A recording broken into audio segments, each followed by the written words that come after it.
Here's what you missed on Phathead and Cande in the morning. Weekdays 6 to 10 a.m. on My Country 96.1. My Country 96.1, Phathead, Cande Roth. Candy's still out, returning Thursday. It's a big deal with me now. I'm trying to get to the new year, having only worn shorts since the summer.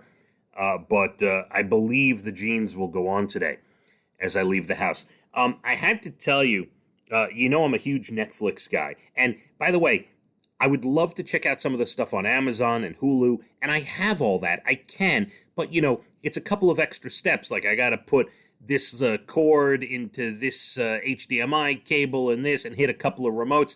Where Netflix, the button is right on my remote.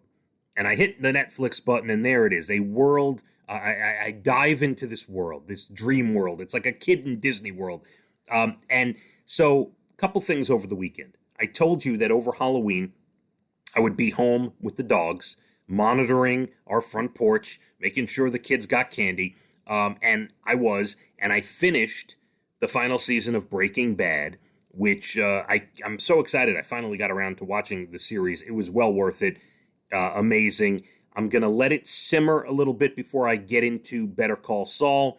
I want to digest the whole thing, give it a couple days before I get into the next series. But I'll tell you what I did watch after Breaking Bad. I highly recommend this. It was so good. I'm going to tell you what it is in a second. But it was so good. The minute it was over, I seriously considered, I didn't, but I seriously considered watching it again from the beginning. It's a new limited series. There is only one season. It is 7 episodes, and it's called The Queen's Gambit. And it is a scripted drama about chess, but it is based on a novel from the 80s, and it's about a girl who ends up in an orphanage and shows an affinity for chess, and she's taught chess, and and then it steamrolls from there. And you'll see her path to chess fame and glory and all that. But it was done so well. And I'm watching this, and it flew by. I watched the whole season in a day, and I'm watching The Queen's Gambit, and I'm just mesmerized by the main actress, Anya Taylor, I believe her name is.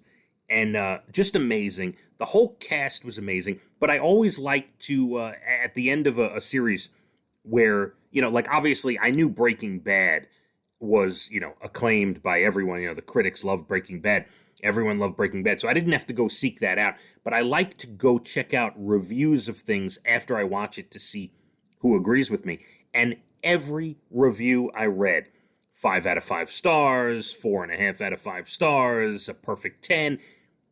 If you get the chance, watch The Queen's Gambit. It is on Netflix.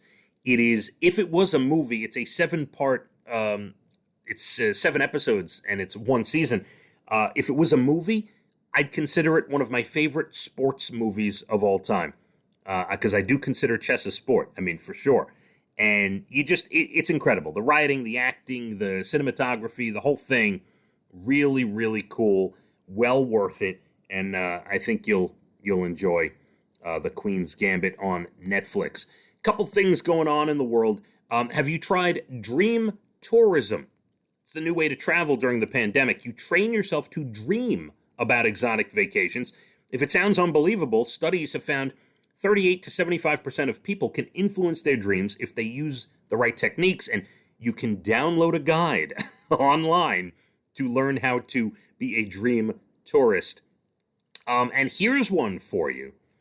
Researchers at MIT have created a new artificial intelligence system that can tell if you have coronavirus just from the sound of your cough, even if you're asymptomatic, and they're hoping to roll it out very soon. Listen, anything that comes out of MIT, I believe. I know you're not supposed to just, with a blanket statement, believe everything you hear. But let me tell you something. If it comes out of MIT, I believe it. So I'm hoping to see this new intelligence system that can predict coronavirus just from the sound of someone's cough. That'll be interesting. And one more for you. Restaurants and bars in Michigan now going to take down everyone's name and phone number in case they need to do contact tracing, which is a good idea. I'm not sure why we haven't been doing this for some time.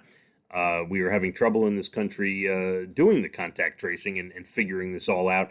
So there you go. Michigan, if you live in Michigan, name and phone number if you go into a restaurant, so then they can backtrack and figure out who was there at the time and all that. My Country 96.1. Phathead and Cande in the morning, weekdays 6 to 10 a.m. on My Country 96.1.